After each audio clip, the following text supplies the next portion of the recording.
Let us go back, far back, before the pyramids were built, before the first ships sailed the sea, before humans planted the first seed of wheat. We are traveling to the time of ice. Imagine a world that looks very different from ours. It is a world of white silence. Giant glaciers cover the north. The wind here does not just blow, it bites. The winters last forever. The nights are dark and full of danger. In this vast, cold world, humans lived. But the human was very lonely then.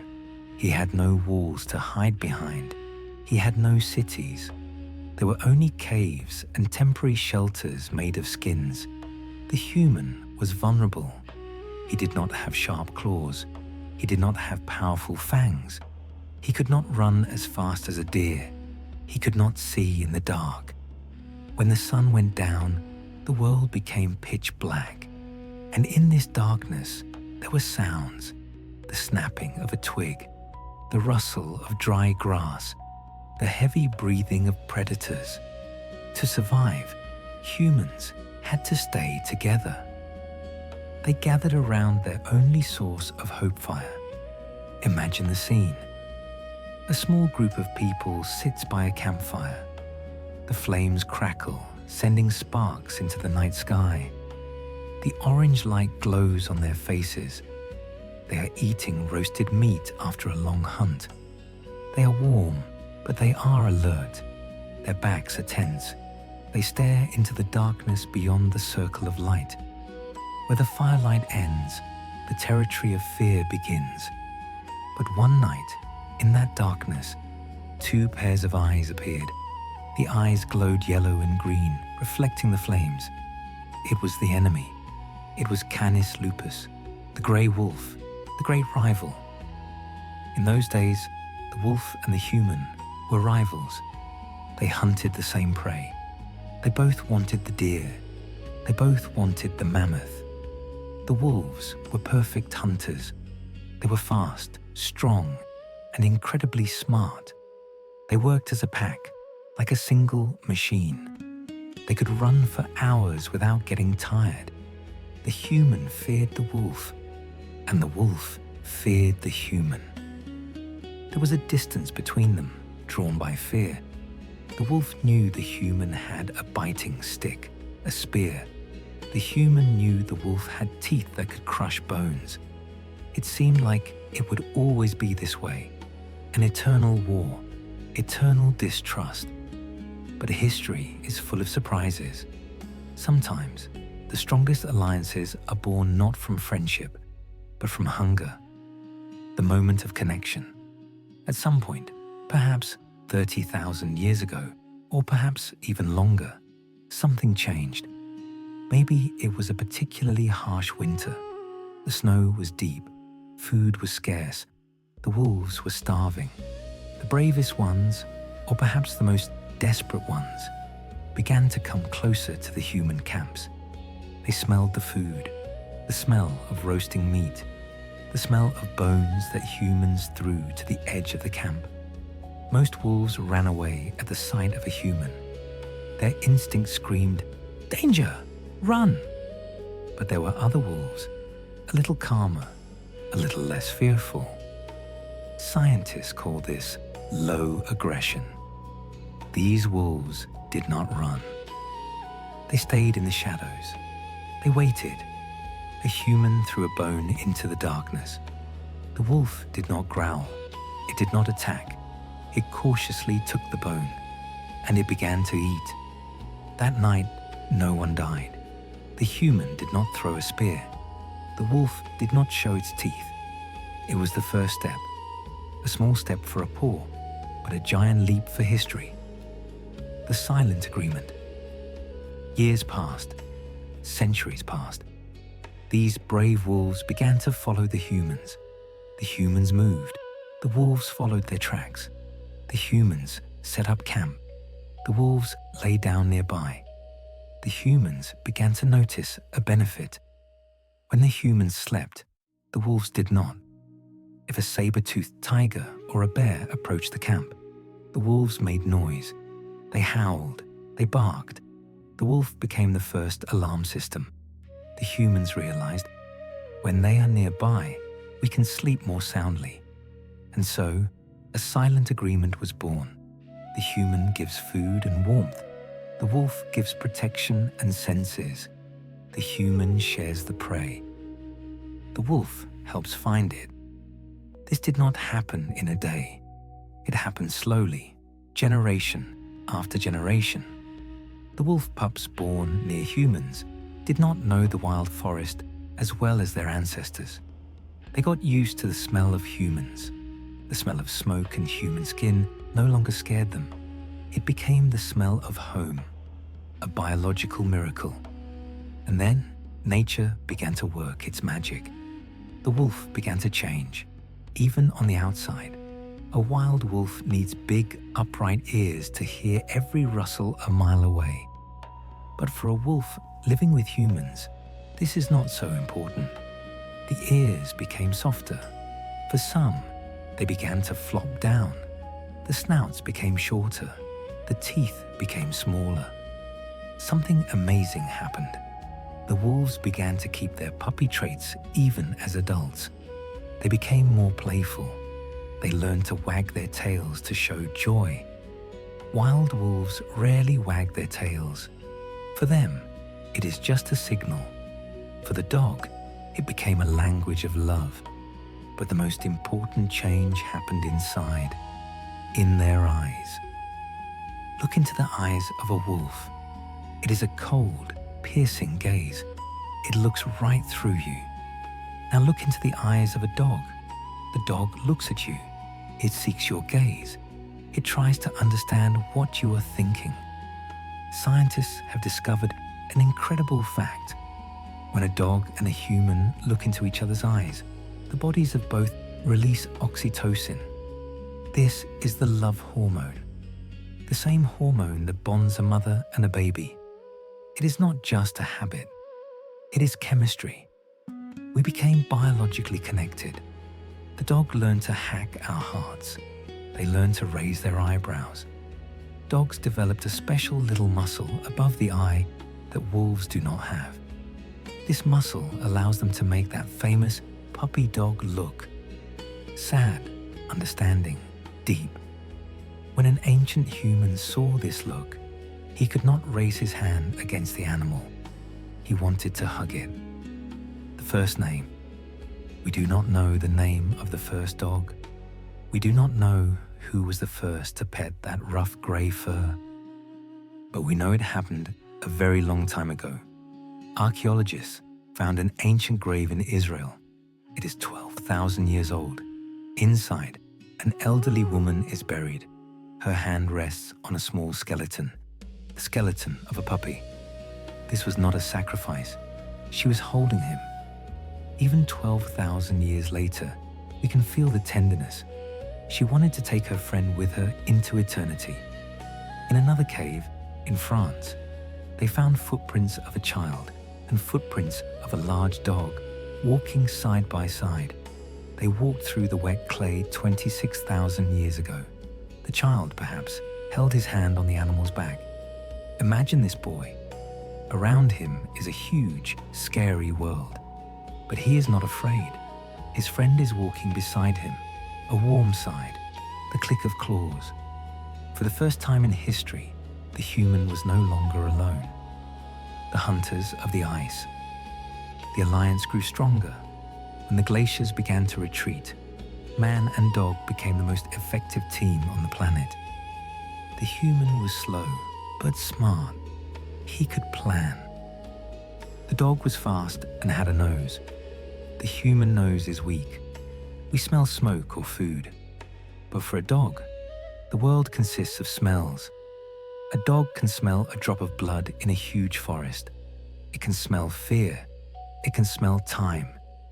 A track left an hour ago smells different from a fresh one. They hunted together. The dogs chased the prey. The humans used the spears. Hunting success grew incredibly. Thanks to dogs, humans ate better. The children survived more often. You could say that human civilization was built on the backs of dogs. Without their help, we might not have survived the harsh winters. The end of wandering time passed. The climate grew warmer. The ice moved north. The earth was covered with green grass. Humans, as we remember from the story of cats, decided to stop. They began to build the first houses. They began to plant grain, and the dog stayed with them. But its role changed. It no longer needed to just hunt. Now it needed to guard. Humans had things. They had livestock, sheep, goats. Wolves and other predators wanted to steal this livestock. And here, the dog's greatest loyalty was shown. It stood between the herd and the wolves. It chose the human over its wild brothers. It barked at the darkness, saying, "Do not come closer. This is my pack. These are my people." Sleep at the threshold. Imagine an ancient village on the bank of a river. Evening. The sun sets behind the hills. People return from the fields. Fires are lit in the clay houses. Children play in the dust. And running beside them are dogs. They are already different. Some are bigger, some are smaller, some are spotted, some are red. A man sits on the doorstep of his house, tired after work. A dog walks up to him. It rests its heavy head on his knees. He puts his hand on its head, scratching behind the ear. The dog lets out a deep sigh. Its tail taps quietly on the ground. Thump, thump, thump. This sound is the rhythm of peace. The human knows. As long as the dog sleeps at his feet, he is safe. The dog knows. As long as it is with the human, it will not go hungry. It was a golden age of simple, honest friendship. No leashes, no commands, just the mutual respect of two survivors. But the world of humans was becoming more complex. Humans began to build huge cities. They invented kings and gods, and the dog followed them there, into the world of stone and gold. It was preparing to become not just a guard, but a symbol of divine power.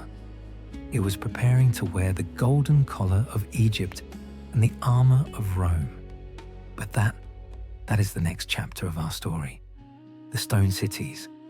The ice melted, the forests grew thick, and humanity began to build. We left the caves and built temples that touched the sky. We built pyramids that mirrored the stars. And as we climbed the ladder of civilization, our four-legged friends climbed with us. But their role changed. In the wild, they were partners in survival. In the ancient cities, they became partners in spirit. The Golden Land, ancient Egypt. Let us travel first to the hot sands of Egypt. We know that Egyptians loved their cats. The cat was the beauty of the home, the symbol of the sun goddess Bastet. But the dog had a darker, more serious job. The dog was the guardian of the barrier between life and death. Walk through the streets of ancient Thebes. You see elegant, tall dogs. They look like the wind made of flesh and bone. These are the ancestors of the Saluki and the greyhound. They are royal animals. Pharaohs kept them in their palaces.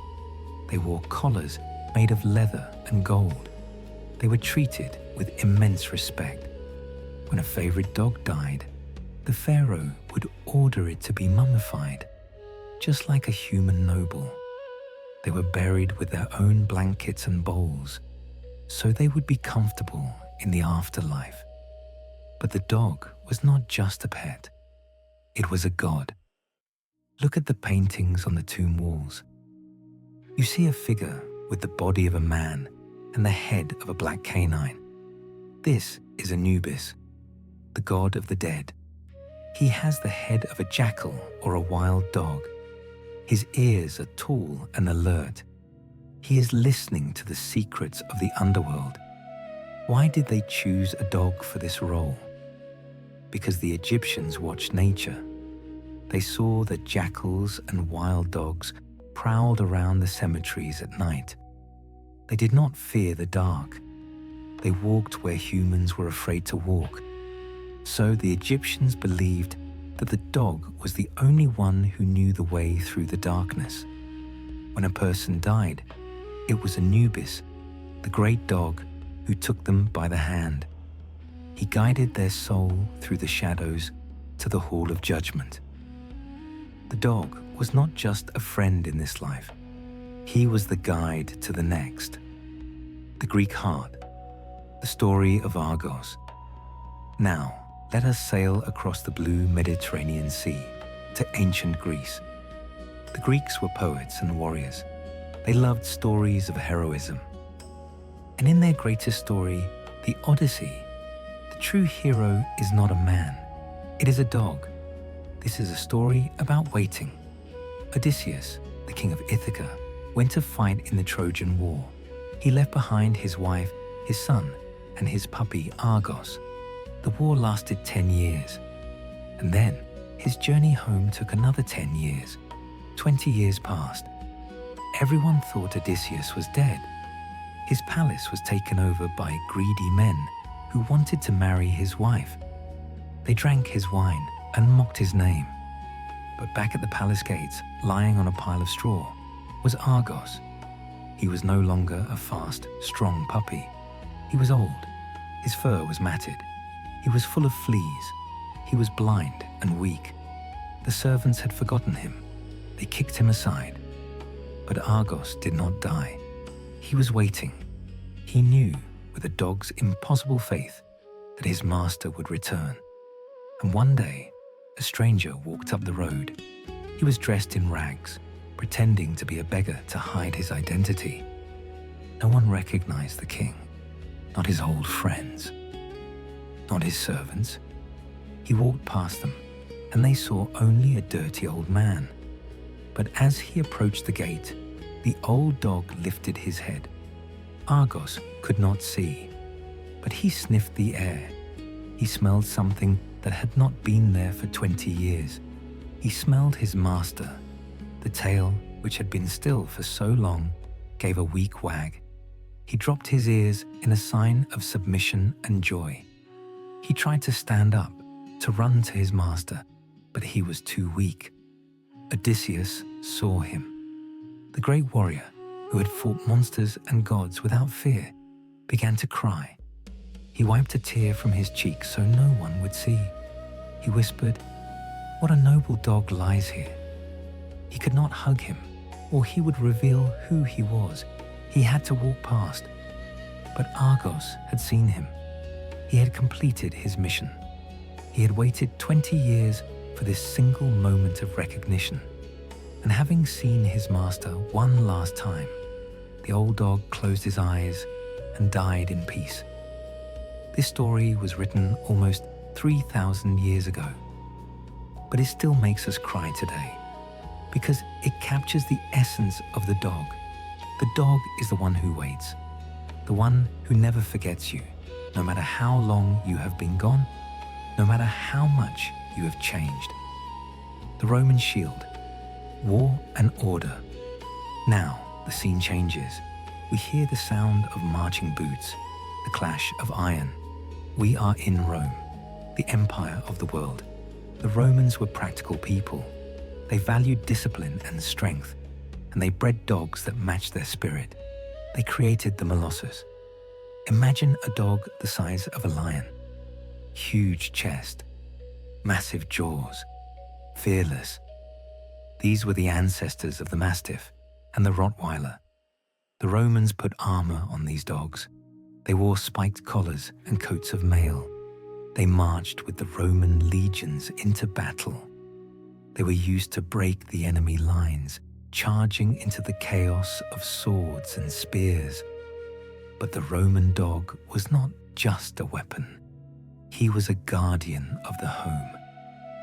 In the ruins of Pompeii, the city buried by a volcano, archaeologists found something touching. It is a mosaic on the floor of a house entrance.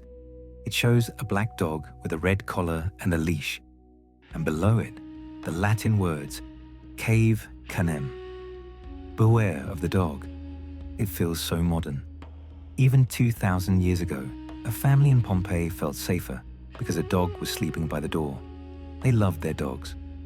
We have found Roman tombstones dedicated to pets. One reads, "To Helena, my foster child, a soul without comparison and deserving of praise." Another says, "I am in tears while carrying you to your grave, as I was when I gave you to my lap 15 years ago." The Romans conquered the world with iron and law. But in the evening, when the armor was taken off, the Roman soldier was just a man, and the creature licking his hand was just a dog.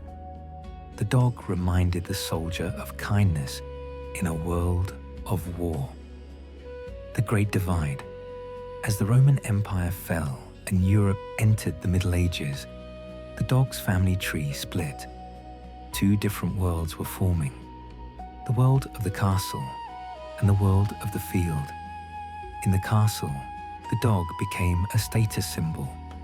Kings and queens wanted dogs that were beautiful and rare. They wanted greyhounds that could run faster than a horse. They wanted small spaniels that could sit on a queen's lap and keep her warm in the drafty stone halls. But in the field, the dog was working harder than ever. The peasant did not care about beauty.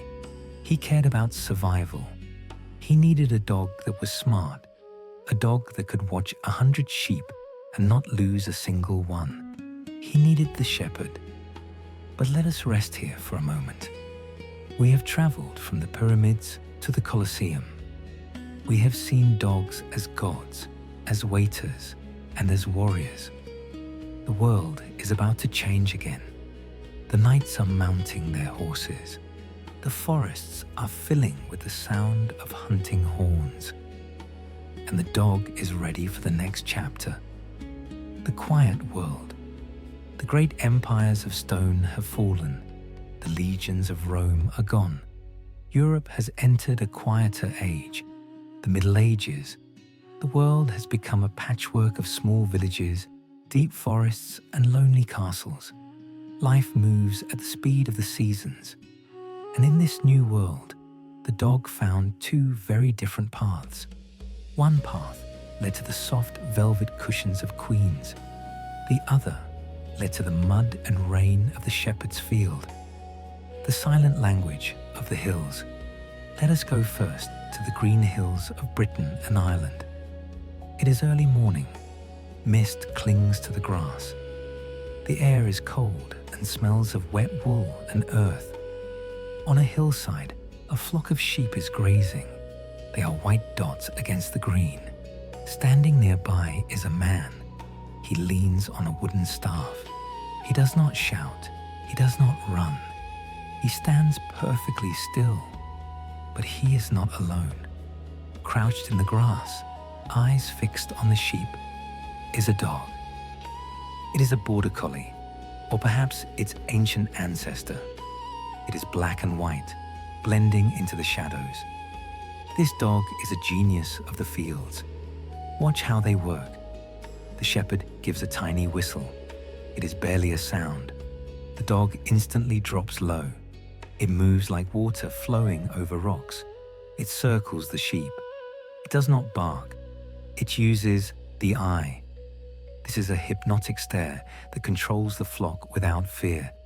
The sheep move exactly where the dog wants them to go. This is a partnership of telepathy. The shepherd and the dog spend days, weeks, sometimes months alone in the hills. They share the same food.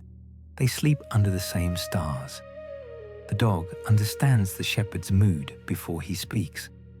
In a lonely world, the dog is the shepherd's only conversation.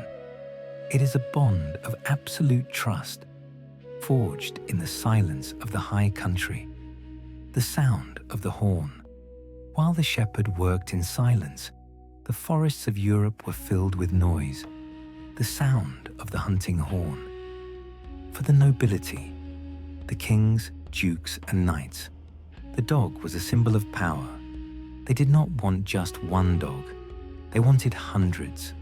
They bred dogs for specific tasks, creating the breeds we know today. Imagine a crisp autumn morning in a French forest. The leaves are turning gold and red. The air is sharp. A group of horses thunders past, and ahead of them, a wave of noise. A pack of hounds, beagles, foxhounds, bloodhounds. Their tails are high. Their noses are glued to the ground.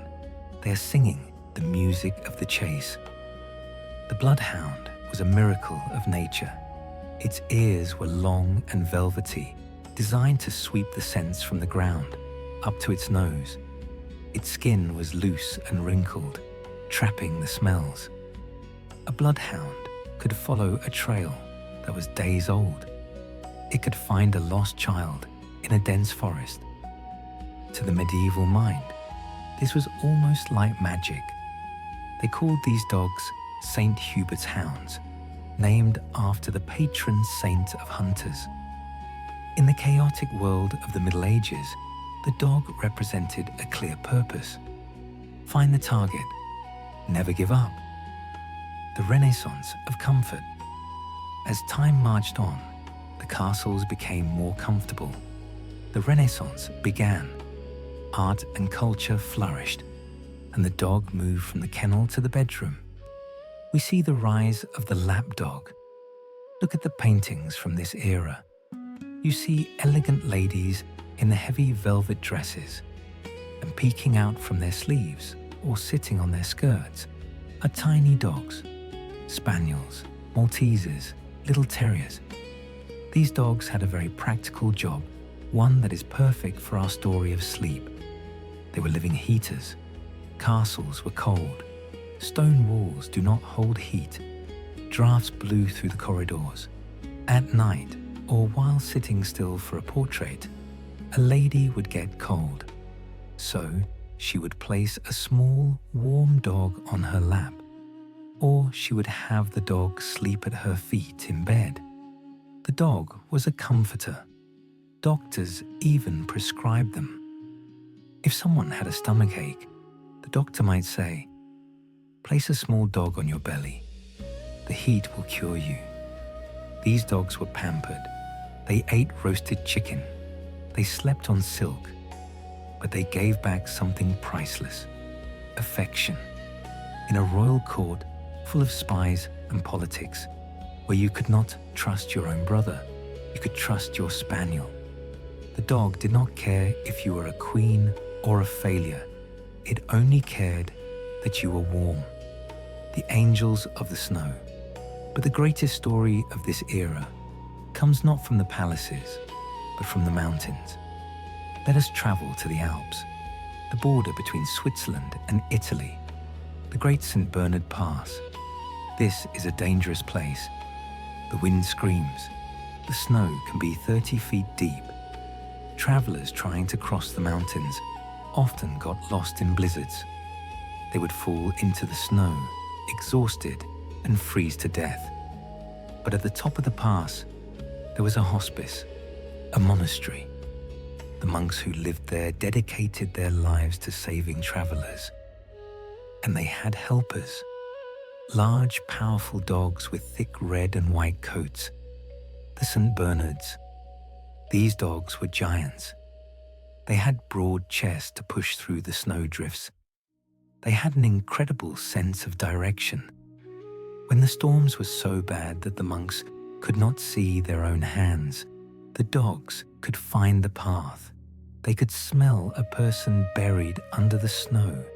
There is a legend that they carried small barrels of brandy around their necks.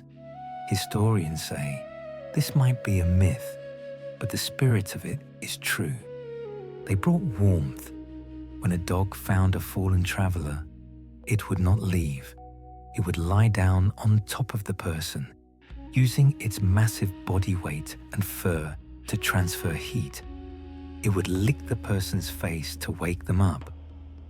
Meanwhile, another dog would run back to the monastery to bark for help. The most famous of them was Barry. Barry lived in the early 1800s. Legend says he saved 40 lives.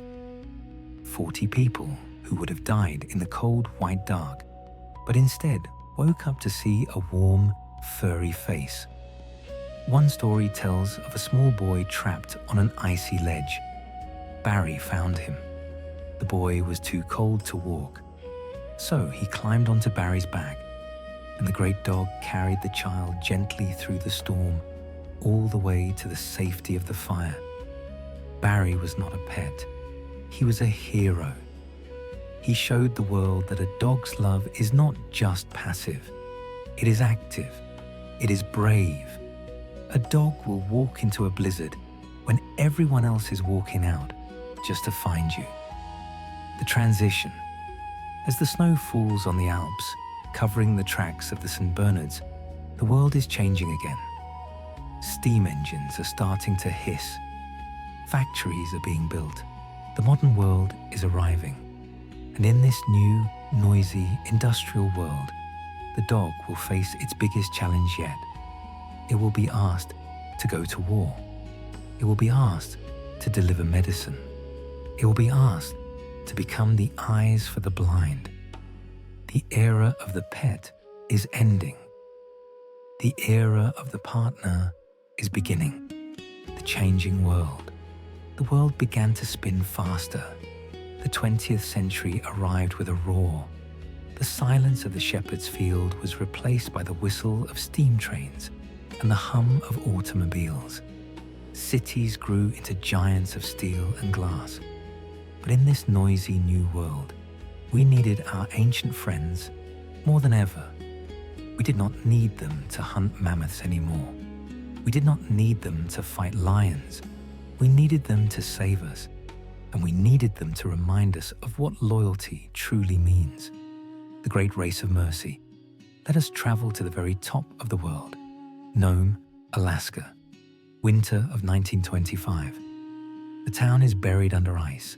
The wind howls across the frozen ocean. The sun barely rises.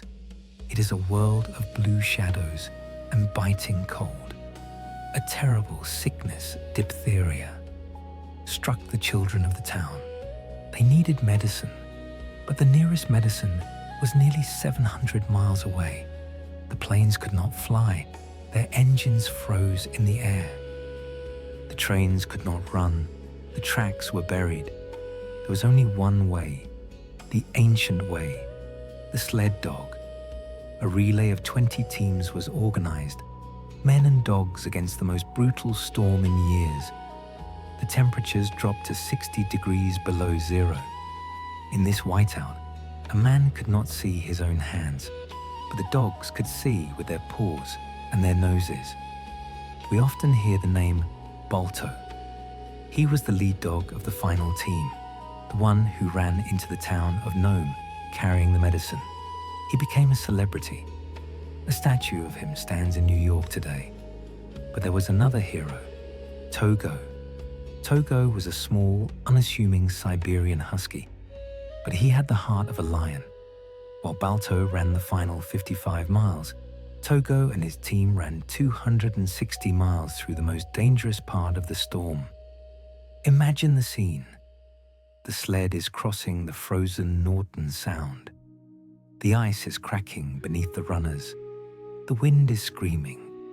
The musher, Leonhard Sepala, cannot see the path. If he steers left, they fall into the ocean. If he steers right, they hit the cliffs. He has to let go. He trusts Togo completely. The small dog feels the shifting ice.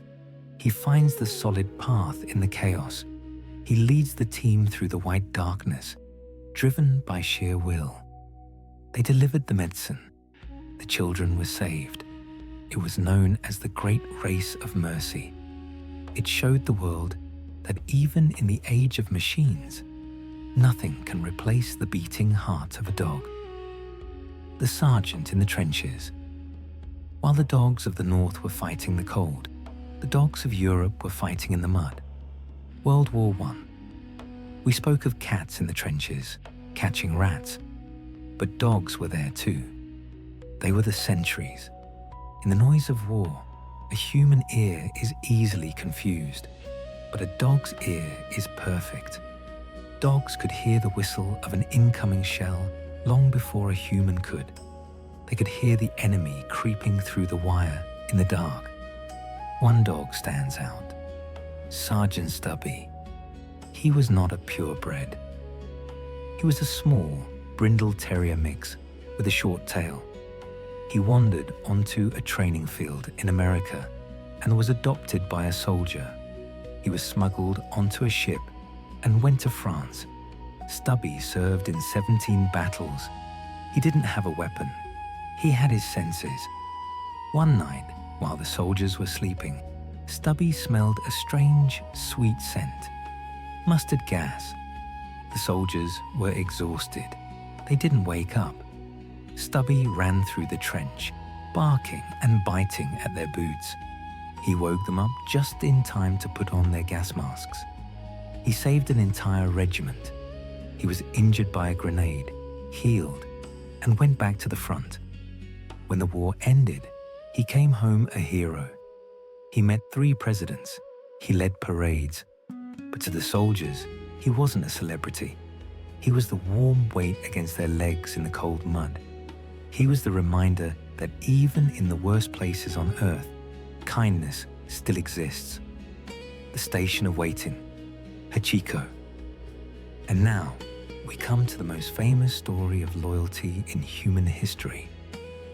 We go to Tokyo, Japan, the 1920s. In a small house near Shibuya Station lived a professor named Ueno, and with him lived a golden-brown Akita named Hachiko. Their routine was simple. It was a ritual of love. Every morning, Hachiko walked with the professor to the train station. The professor would buy his ticket, pat the dog on the head, and say, "Wait for me." Hachiko would watch him disappear into the crowd. Then the dog would go home. But at 3 p.m., exactly when the return train was due, Hachiko would walk back to the station. He would sit by the exit gate. The train would arrive. The professor would walk out. Hachiko would wag his tail, and they would walk home together for dinner. This happened every day, rain or shine, spring or winter, until May 21st, 1925. Hachiko walked the professor to the station. The professor waved goodbye, but he never came back. He suffered a sudden brain hemorrhage at the university and passed away. At 3 p.m., Hachiko was at the gate. He watched the people coming out. He looked at every face, a businessman, a student, a mother, but not the professor. The crowd thinned out. The station grew quiet. Hachiko waited until the sun went down. Then he went home. But the next day, at 3 p.m., he was back. And the next day, and the next. The gardener of the professor tried to keep him home, but Hachiko always found a way out. He had a job to do.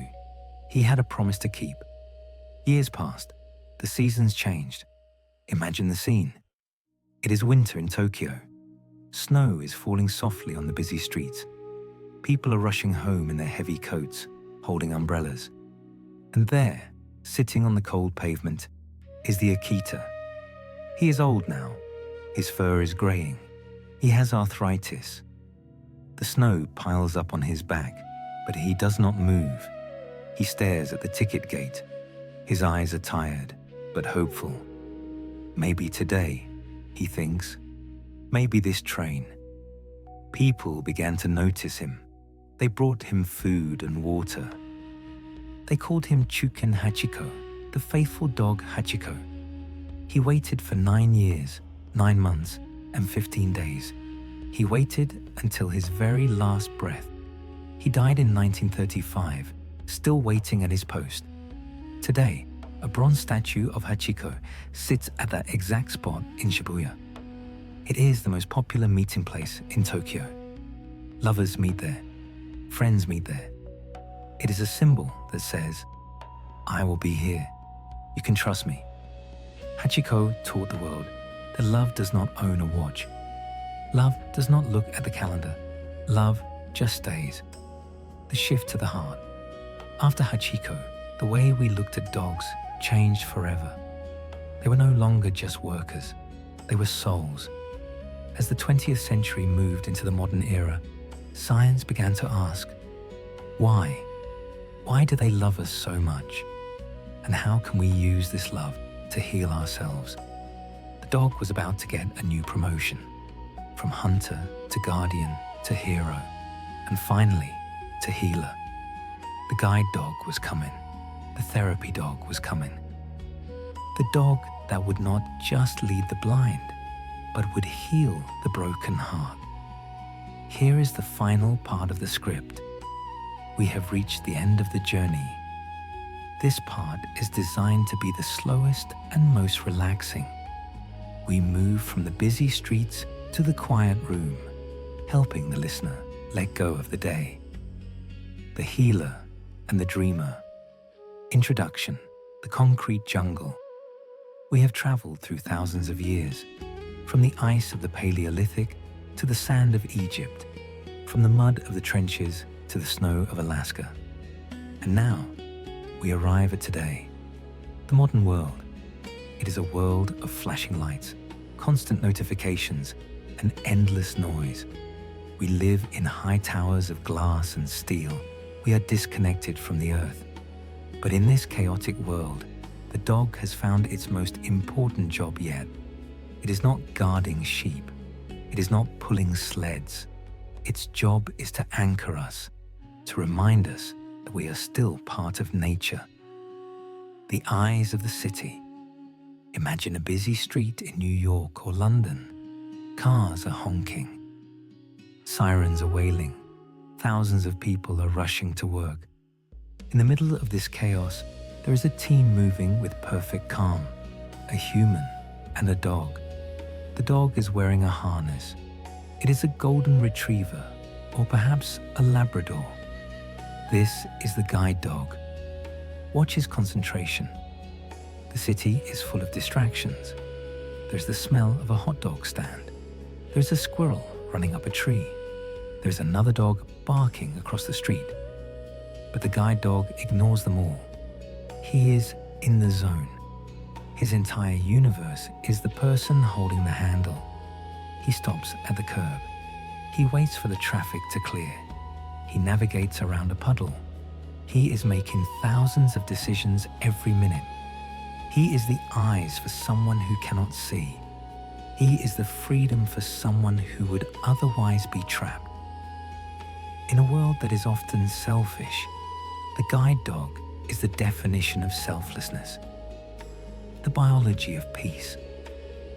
But dogs help us even when they are not working. Science has finally caught up with what dog lovers have known for centuries. Doctors have studied what happens to a human body when we pet a dog.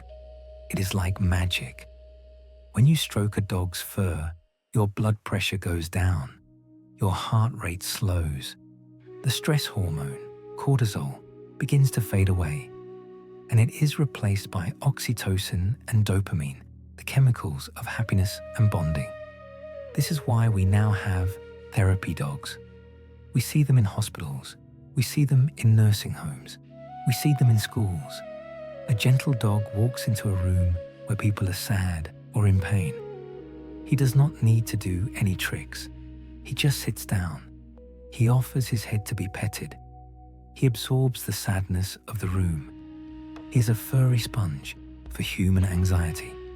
He looks at you with those deep, ancient eyes, and without saying a word, he says, "It's okay. You are not alone." The masters of the nap. And finally, the dog teaches us the most important lesson of all: how to rest. We humans are bad at sleeping. We worry about tomorrow. We replay yesterday. But the dog is a master of the nap. Let us observe a sleeping dog. It is a ritual. First, he circles. Once, twice, 3 times. This is an ancient memory from the time of the wolves, tramping down the tall grass to make a bed. Then he collapses with a heavy sigh. Hoo. That sigh is the sound of letting go. Watch him as he sleeps. He is not just resting, he is traveling. His paws twitch. Tick, tick, tick. His whiskers tremble. He makes soft, muffled barking sounds. Woof, woof. Where is he? Is he chasing a rabbit in a dream meadow? Is he running with his ancestors under a prehistoric moon? We will never know, but we know that he is safe. A dog only sleeps deeply when he feels completely secure. His sleep is a compliment to you. It means he trusts you to watch over him. The final visualization, the cabin. Now, let us leave the history books behind. Let the dates fade away. Let the cities disappear. It is time for you to rest, just like our ancient friend. Imagine you are in a small wooden cabin. Outside, it is snowing. You can hear the wind howling around the corners of the house, but it cannot touch you. Inside, it is warm. There is a large stone fireplace. The fire is burning brightly. Crack, pop, hiss. The orange light dances on the wooden walls. You are lying on a soft rug in front of the fire. You are covered in a heavy blanket, and lying next to you is a dog. He is big and warm, perhaps a Great Pyrenees or a gentle St. Bernard. His back is pressed against your legs. You can feel his heat radiating through the blanket. It is a solid, heavy warmth. You can smell the scent of his fur, clean, earthy, and comforting. He is fast asleep. You put your hand on his side. You feel the slow, rhythmic rise and fall of his breathing. In and out, in and out is a slow, steady rhythm, slower than yours. Gradually, your own breathing slows down to match his. You are part of the pack now. The dog is the guardian. His ears, even in sleep, are listening. If there was any danger, he would know. But he is sleeping. And if he is sleeping, that means the world is safe. That means there are no wolves at the door. There is only the fire, the warmth, and the friend.